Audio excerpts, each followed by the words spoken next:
There's often this idea that vegan food will naturally be something where you're denying yourself the pleasures of food on a sensual level.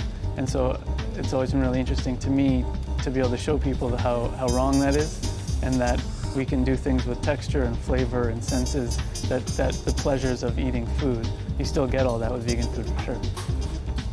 There's a huge variety of food that you can eat if you're abstaining from animal products. In fact, you'd be amazed at what kind of things you can find even just in your local environment that taste amazing, that don't have anything to do with animal agriculture. You can find examples from all kinds of different cuisines from around the world that you can pull inspiration from, where there's vegan food that is just a natural part of everyday life, that use a lot of different vegetables and tofu and different kinds of soy products, tempeh, fermented things, misos, and other kind of stir fries and curries. It's getting easier all the time to be able to go out and enjoy vegan food in a restaurant setting.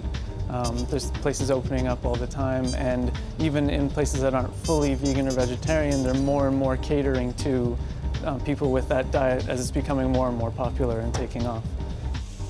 Saf is a very busy restaurant. We can often easily do like 200 people in a day, and it was voted by Time Out as one of the top 50 restaurants in the city in 2009. So for a vegan restaurant to be in that category, it's pretty impressive. And so our clientele and the people who come here come from a variety of different backgrounds. There's obviously a large sort of vegan and vegetarian contingent, but you get people who have no knowledge of those types of diets who are just curious and want to come and experience what the food's like and check it out. I don't consider it more difficult in terms of creating really good food on the plate. It's fundamentally not different in that sense from meat-based food.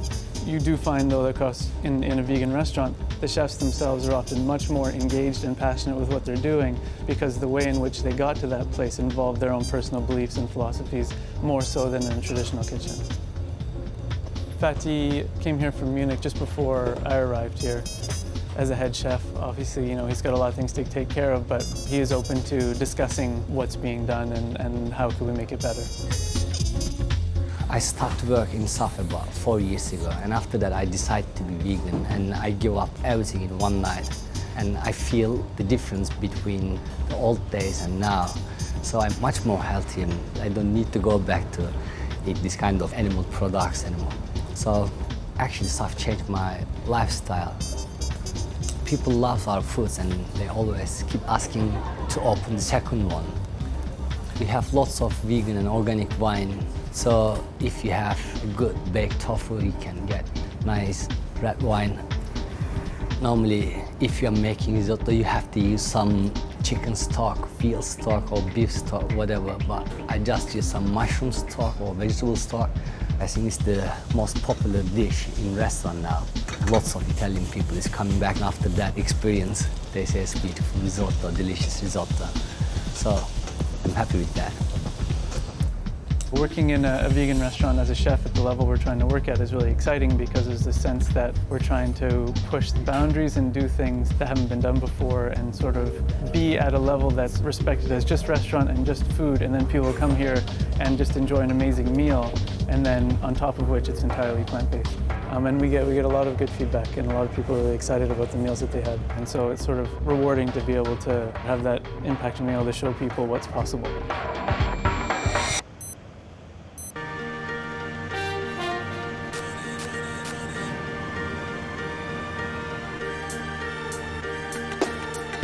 I have a very, very active lifestyle.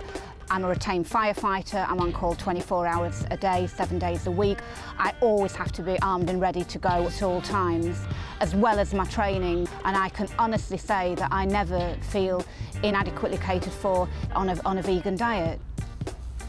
I started running predominantly to raise funds for animal charities, and I started to win races, and I decided that the ultimate goal would be to run a marathon. I entered my first marathon in 2000 and I won it. And from there, I just decided that this was the way forward to help more animals and to promote vegan diet. Training for a marathon is not just about going out and running endless miles. It's about doing speed work, it's about doing a lot of endurance work and coupling the two together. So you've got to be fast, but you've got to be fast over a long distance. So I personally, and everybody's different, train between about 80 and 100 miles a week. I have complete 100% faith that my diet will give me everything that my body needs to perform well. I certainly don't look at meat eaters and think I could perform any better if I ate meat. I've run 22 marathons and I always produce a good run, no matter what. When I'm at a race, people are quite surprised that I can do what I do on a vegan diet, and they say, "Why are you vegan?" And I would say to them, well, why aren't you? Because after all, I've just beaten you. So perhaps if you try my diet, you might be up there winning races too. And on one particular occasion, the person who presented me the award was the Lady Mayoress. And she actually said that her daughter had been wanting to go vegetarian for quite a few months. When my mum was able to tell her that I'd been vegetarian since tiny and vegan since a teenager, she was really overjoyed that there was a role model there that she could use. That's a bigger achievement for me, because that's somebody growing up, and then she's the future, and veganism is the future. No alcohol, no weed, no cigarettes, no ease, no milk, no cheese, no eggs, no meat, just meditation and peace, red lentils, chickpeas, good workout, good sleep, more sunshine, like breeze.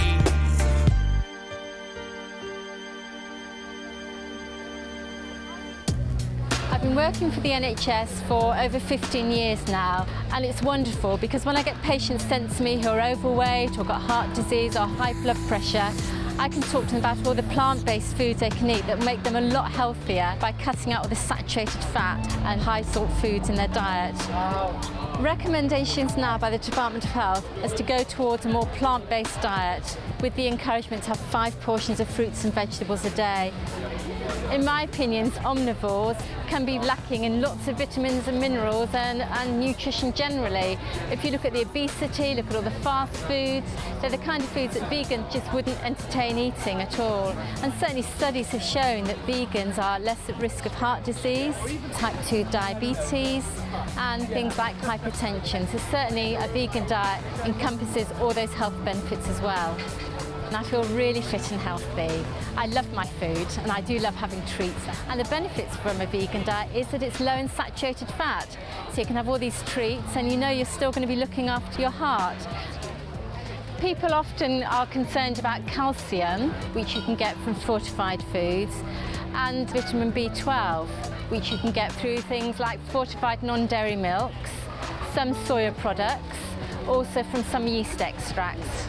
Whether you're vegan or a meat eater, you still need to make sure you have adequate quantities of vitamin D. The main source comes from sunshine, from the sunlight on your skin. So get adequate sunshine or have fortified foods containing vitamin D. And we get quite a few queries about parents or pregnant women who are concerned about getting the right nutrition for their children and for their unborn child. And certainly we can assure them that they get all the nutrition they need through a planned vegan diet. And I've written a book for the Vegan Society about vegan infants. It starts from conception through to infancy. And hopefully parents are reassured that they can get all the nutrition they need for themselves and for their children. I've been vegan for 6 years, and when I became pregnant, friends asked me, are you going to stay vegan? Surely not, sort of thing. And I didn't have any pressure from doctors or midwives. Everyone seemed very happy for me to stay vegan. It wasn't a problem at all. I read a lot about being pregnant and I knew everything that I was supposed to be eating, and so it was absolutely fine. I was very active and fit during my pregnancy. Pregnancy was great. I quite enjoyed it. And she was £9.3 when she was born, so she was a pretty big baby. Without any dairy or meat, you know, I managed to produce a very beautiful, healthy baby, and everything's been great. I've felt very healthy and strong and fit since I've had her. breastfeeding hasn't been easy, it's made me respect other animals' milk even more and made me feel strongly that I don't want to ingest any other animal's milk, because their milk is meant for their babies just as my milk is meant for my baby, and it just seems completely wrong that adults of other species should be drinking milk that's not for them. I've been very lucky. I think she's a very happy baby. She's not had colic or any digestive problems, and some people have told me anecdotally they think that's because of my diet, that I'm not eating anything which upsets her digestive system. So I would really advocate staying vegan and being confident about being vegan, because I do believe it's the best thing for your baby as well as for you. Thank you.